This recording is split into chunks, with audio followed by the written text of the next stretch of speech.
Ahok itu seorang negarawan. Kalau dia memikirkan dirinya sendiri, jangankan 5 tahun penjara, ancaman hukuman mati pun dia akan jalankan. Seperti salah satu media tadi pagi mengatakan Ahok takut, putusan terlalu tinggi dan lain-lain. Kita pastikan dia nggak benar. Ahok itu nggak. Kalau saya bilang udah takut itu sudah tidak ada. Jelaskan apa yang menjadi alasan utama. Ini belum terungkap pada saat alasan utama untuk menarik banding ini dari pihak keluarga.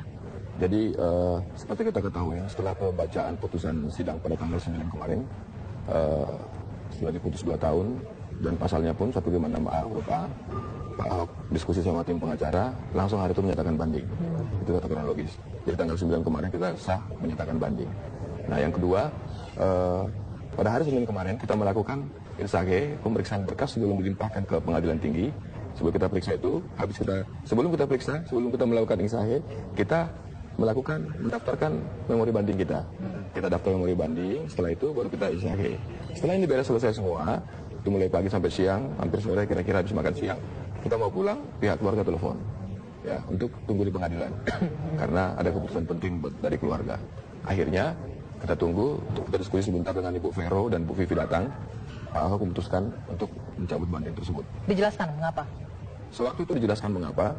Kita juga sudah lihat tulisan daripada Pak Ahok, akan tetapi diputuskan untuk tadi dibacakan di publik. Makanya kemarin hari Senin itu kita tidak sebutkan kenapa ditarik banding tersebut kira-kira gitu. Tapi seperti yang kita ketahui, sudah jelas Pak Ahok itu berpikir bukan untuk dirinya sendiri. Kalau dia berpikir tentang dirinya sendiri sudah pasti fight terus, sudah pasti banding terus. Seperti salah satu media tadi pagi mengatakan Ahok takut, putusan terlalu tinggi dan lain-lain. Kita pastikan dia nggak benar. Ahok itu nggak. Kalau saya bilang udah takut itu sudah tidak ada. Demi kebenaran dia akan fight terus. Tapi dia melakukan banding ini, mencabut banding, pasti ada satu hal yang menurut kita ketika Bu Vero mengatakan akan banding, kita yakin ada satu hal yang mendasari. Tidak dilihat, Bang Sitinjak, dilihat dari setelah Ahok ditahan saja di hari vonis itu. Ya. Kita lihat orang turun ke jalan. Ya kan? Itu Ahok tidak merasa mengecewakan pendukungnya dengan tidak mengajukan langkah hukum itu, seperti mengesampingkan pendukung mereka yang ingin berjuang menegakkan kebenaran versi Anda tadi. Ya. Jadi pada faktanya memang banyak orang yang kecewa ketika kita melakukan menarik banding ini. Akan tetapi kita lebih kecewa lagi apabila mereka sampai terjadi korban. Pasti ketika Pak Ahok mengatakan tidak bandingnya terus, pasti akan demo. Kenapa terus. Korban bagaimana? Tidak ada satu insiden pun ketika mereka turun ke jalan, berlangsung damai semua. Oh, enggak lah. Damai semua kemarin itu sampai terakhir di Priok ya. Sampai water cannon itu damai. Yang di Makassar itu damai. Enggak damai lah. Siapa lagi itu kan karena melewati batas waktu saja, dibubarkan paksa kan oleh aparat. Betul. Iya kan? Betul. Artinya kalau tetap mereka memperjuangkan sesuai dengan prosedur yang berlaku, harus tidak menjadi masalah. Tidak menjadi masalah itu maksudnya. Betul. Akan tetapi yang kita khawatirkan akan ada menunggangin. Jadi sekarang kan makin panas nih. Situasi makin panas. Ada indikasi ke sana Anda melihat dalam bentuk apa? Kalau kita sebagai kuasa hukum melihatnya sudah ada indikasi ke sana. Dalam beberapa ketika aksi-aksi demo, ya ada laporan sama kita, ada beberapa provokator ditemuin di waktu mereka demo, ada yang nggak kenal. Oh, itu sudah ada. Menunggangi untuk kepentingan apa kalau Anda melihat? Ya itu yang kita nggak tahu. Itu kita nggak tahu. Tiba-tiba ada 1-2 orang melakukan tindakan yang tidak disepakati, pas dicek dia tidak ada yang kenal. Oh, itu sudah ada beberapa titik itu sudah temukan. Gejala-gejala itu sudah ada. Tapi ini masih menjadi pertanyaan juga walaupun pertimbangannya masyarakat luas ya. Karena di awal itu Ahok sangat bersikeras untuk mengajukan banding, membuktikan bahwa vonis hakim itu mematahkan vonis hakim tujuannya untuk banding, karena tidak benar. Tapi kenapa tiba-tiba dengan pertimbangan ini langsung? Terima kasih Bung Anda masih di Kabar Petang. Kami lanjutkan kembali perbincangan kami bersama kuasa hukum dari Ahok, Rolas Sitinjak. Jadi apa tuh kembali lagi Bung Sitinjak? Di awal begitu kekeh untuk mematahkan vonis hakim, tapi sekarang tiba-tiba benar-benar selain pertimbangan masyarakat, apa yang ada di dalam pikiran Pak Ahok sehingga harus benar-benar ini? Kita percaya ya dari tanggal 9 menyatakan banding, hampir setelah kita nyatakan banding seminggu lewat, terus kita nyatakan banding, habis itu hampir kira-kira 2 minggu, mungkin Pak Ahok ini perenungan yang paling dalam ketika dia mengambil keputusan untuk menarik banding ini. Ya, dengan segala pertimbangan. Yang jelas ini demi kepentingan banyak orang. Kalau dia memikirkan dirinya sendiri, dia sudah pasti banding sampai di ujung manapun. Kita tahu karakternya beliau. Bukan karena kekhawatiran, ini banyak yang beredar juga kita mendengarkan kekhawatiran kalau masuk ke tingkat yang lebih tinggi di MA malah diperberat hukumannya sehingga memilih untuk menghentikan proses hukum sampai di sini saja. 2 tahun sama 5 tahun bedanya apa sih? Waduh. Cuma orang yang belum pernah di penjara sangat signifikan. Sama saja. Tinggal masalah waktunya saja. Iya kan, maksudnya bedanya apa sih 2 tahun sama 5 tahun maksimal 156A huruf A itu maksimal 5 tahun. Perbedaannya selain waktu tidak ada tuh. Kalau untuk maju lagi menjadi pejabat pemerintahan 5 tahun sepertinya agak sulit ya kalau 2 tahun. Ya kalau untuk mungkin itu yang mungkin salah satu dikhawatirkan banyak orang sehingga 156A. Bukan banyak orang, apakah itu menjadi pertimbangan juga Pak Ahok maksudnya? bahwa kalau lebih berat itu kan biasanya orang mengukur secara hukum itu kuasa hukum kan begitu kan kalau kita bicara hukum kan bandingnya akan lebih berat apa enggak nih kan, bukan justru larinya ke muatan politis atau muatan di luar hukum yang tadi mengkhawatirkan ada serangan itu loh maksud saya. Jadi ketika Pak Ahok menyatakan banding, kita sudah diskusi. Kalau banding yang terburuk ini yang terbaik ini. Pasti. Kalau tidak banding yang terburuk ini yang terbaik ini. Kalau kita tarik bandingnya yang terburuk ini yang terbaik ini. You choose. Kira-kira begitu. Dia melakukan pilihan. Tetapi kita sebagai pengacara, kita sudah melakukan proses banding semuanya. Bahkan kontra yang jaksa memperlakukan memori kita buat kontra juga sudah kita kerjakan. Tinggal kapan ini kita masukkan, tunggu dari prinsipal. Itu kita diatur oleh kode etik kita seperti itu. Atau menjadi pertimbangan lain ketika kuasa hukum melihat jaksa yang terus banding, jadi kuasa hukum merasa kita tidak usah, biar saja. Loh, karena kan tujuannya sama kan, bahwa 156 itu harusnya tidak ditahan, begitu kan? 156 yang didakwa oleh hakim. Didakwa oleh jaksa. Ya kan 156 itu karena percobaan. Iya, itu. Percobaan. Artinya kuasa hukum mereka udah biar jaksa saja lah. Oh, nggak ada, pertimbangan itu nggak ada. Kita nggak setuju, jangankan 156 poin A. 156 aja kita nggak setuju kok. Kita nggak setuju dua pasal itu. Jadi nggak ada pertimbangan. Wah, kita dorong 156 nggak ada sama sekali. 156 dan 156A tidak terbukti. Oh, itu mah jelas. Niatnya di mana? Nggak ada kok. Nah begitu kita kan tidak terbukti, tapi ketika langkah hukum menjadi ada proses banding langkah selanjutnya tapi tidak malah ditarik. Itu yang saya katakan, Ahok itu seorang negarawan. Kalau dia memikirkan dirinya sendiri, jangankan 5 tahun penjara, ancaman hukuman mati pun dia kan jalan. Ini juga menarik bagi saya, Bung Sitinjak. Tadi saya mendengarkan pernyataan Ibu Vivi tadi ya, kuasa hukum yang wanita menyebutkan ini karena masih kuasa hukum itu menilai pengadilan kemarin adalah pengadilan oleh massa dia menyebutkan. Tapi dengan pernyataan itu harusnya tetap berjuang dong, bukan sebaliknya malah mundur menarik bandingnya.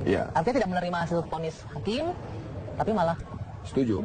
Sampai kalimat itu saya setuju. Akan tetapi, seperti yang kita bilang tadi, Ahok itu negarawan. Kalau ini tentang dirinya pribadi dan tidak melibatkan banyak orang, artinya bukan melibatkan dalam konteks mengajak banyak orang yang simpatik sama dia. Jangankan 5 tahun, ancaman hukuman mati pun jangan maju. Tapi kalau memangnya kekhawatiran seperti apa atau kegentingan seperti apa di mata Ahok melihat sehingga harus, kalau Anda bilang negarawan versi dia mengorbankan dirinya sehingga harus itu? Versi banyak orang loh Mbak, bukan versi Ahok. Ya kegentingan seperti apa? Kegentingannya contoh ya, ini kan ketika demo-demo ya, demo bawa lilin, bunga dan lain-lain, apalagi pendemonya ini kebanyakan ibu-ibu, para profesional ya, bukan orang-orang yang bayaran. Kan ada orang bilang, kenapa Ahok demonya malam, tetangga sebelah demonya siang? Ya gara-gara pagi kita kerja dulu, malam baru demo. Ya yang tetangga sebelah kan memang pekerjaannya demo, kita kan kerjanya profesional. Itu pertama. Yang kedua, ini kan rawan disusupin, Mbak. Kita sudah lihat beberapa titik, wah ini gejolak-gejolak ini sudah mulai ada. Jadi ini kita sampaikan kepada Pak Ahok juga, Pak, ada begini. Kalau yang dikhawatirkan tadi adalah terjadinya ada ditunggangi, ada chaos, ada perselisihan yang tumpah darah atau seperti itu kan, yang dikhawatirkan seperti itulah kira-kira seperti itu ya. Iya. Nah, apakah Ahok sebagai tadi disampaikan ini agak berbeda kan, tertib demonya, lilin, para profesional, pekerja, tidak well-educated semuanya, ibu-ibu. Iya. Ya. Faktor mana yang membuat Ahok berpikir ini semua kan justru kalau atau jangan-jangan ini hanya ketakutan saja sehingga harus kan agak tidak menyambung. Enggak sambung dong Mas. Enggak. Jadi justru begini. Yang pertama seperti yang dibacakan oleh Bu Vero. Yang pertama, kalimat pertama itu Ahok bilang apa? Saya sudah mengampunin. Ya, saya sudah terima dan saya sudah mengampuni. Yang kedua adalah dia takut ditunggangin. Karena kalau ini sampai ditunggangin, betapa banyak orang akan jadi terluka, akan banyak orang jadi korban. Karena gejala-gejalanya sudah ada. Tidak percaya sama pihak kepolisian untuk menjaga ketertiban dan masyarakat keamanan? Bukan tidak percaya, Mas, sangat percaya. Justru ketika ada gerakan massa seperti ini, ketika banyak demo, siapa yang bisa jamin 100% bisa dihandle begitu? Tidak lihat polisi sebelum ada aksi yang besar, sebelum aksi besar hari ini sudah ditangkap lebih dulu sebelum melakukannya kan? Polisi kan cepat mengamankan yang orang-orang diduga. Jadi harusnya kan tidak usah khawatir lah gitu. Khawatir. Iya, Mas, mau saya jauh-jauh. Mas, tahun 98 ketika kita demo, tentara di samping kita juga bisa menyamakan peristiwa ini dengan tahun 98? Tidak disamakan. Tidak. Akan tetapi ini kan konstelasi ketika massa, ketika pergerakan massa. Tidak ada satu orang pun yang bisa menjamin massa itu seperti apa di lapangan. Ya, yang kedua, kita harus lihat juga ini kan demo-demo ini kan bukan demo-demo yang diarahkan harus begini. Anda menyebutkan sebelumnya berarti demo-demo itu diarahkan ya? Ya, saya nggak tahu demo diarahkan apa. Nggak sama seperti ketika saya bersidang. Ketika kami bersidang 21 kali kami bersidang. 21 kali demo. Ada yang ratusan, bahkan sempat ada 1000. Ini siapa ini semua ini gitu? Jadi kalau kita bisa resume, memang banding ini ditarik karena kekhawatiran. Tidak. Banding ini ditarik karena 2 hal. Yang pertama, Pak Ahok sudah memaafkan dan sudah menerima. Yang kedua, beliau memaafkan siapa ini Bung Sitinjak? Memaafkan. Karena Sampai sekarang kan kita nggak tahu. Kan kalau hukum, Ini ulah siapa? ada kan hukumnya. Betul. Kalau di proses vonis hukum, arti divonis bersalah, harusnya mengakui salah. Bukan justru sebaliknya. Kalau merasa tidak salah, terus kan di proses hukum kan begitu. Nah, sudah Begitu banyak, kan? sudah banyak lah. Sengon Encarta sudah banyak sekali, cerita Marsina sudah banyak sekali. Apa sih susahnya bikin orang tersangka di Republik ini? Cuma 2 alat bukti. Betapa banyak sekali sekarang peradilan-peradilan yang tidak jelas juga toh. Ketika sudah dijalani penjara, baru Oke, ketahuan. Anda menyebutkan ini peradilan tidak jelas, tapi Anda justru berhenti untuk proses hukumnya sampai di sini. Bukan peradilan tidak jelas. Sebentar begini Mbak, kita sebagai pengacara, kita juga harus menghormati putusan pengadilan. Itu satu sisi. Yang kedua, sekali lagi saya katakan Ahok mencabut banding ini di lain beberapa faktor 2 hal yang paling penting kita ingat. Yang pertama, dia sudah memaafkan, dia sudah menerima kejadian ini. Ya, keadaan dia seperti sekarang. Yang kedua, dia mengkhawatirkan orang-orang yang perlu sama dia ditunggangin. Bukan seharusnya meminta maaf, tapi memaafkan. Begitu ya bahasanya. Kan kasus ini, Ya. ini kan kasusnya penodaan agama. Ya. Justru Ahok memaafkan apa? Memaafkan siapa? Orang yang Saya bacanya. Tetapi saya telah belajar mengampuni dan menerima semua ini jika ini untuk kebaikan bangsa dan bernegara. Betul, itu bunyi suratnya, tapi yang jadi pertanyaan saya mengampuni siapakah Ahok di sini? Ini belajar mengampuni dan menerima semua ini udah lama. Kita kan udah cukup tahu lah sidang itu kita ratusan orang yang demo. Ini kepentingan siapa sih? Heboh banget sih untuk seorang Ahok. Kepentingan siapa? Sidang Anda itu kepentingan. Ya, kita nggak tahu. Tiap minggu kita sidang gila nih. Ya, sampai kita kadang-kadang dikawal udah kayak ngawal sidang teroris aja berperkara kayak beginian aja gitu. Oke, berarti apapun keputusannya kita menghargai, itu adalah keputusan Pasti, yang diambil. satu hal yang kita harus Hukum yang hormati. Proses kita hormati itu pasti. Terima kasih Bang Rola Sitinjak atas waktunya sudah hadir di studio kami.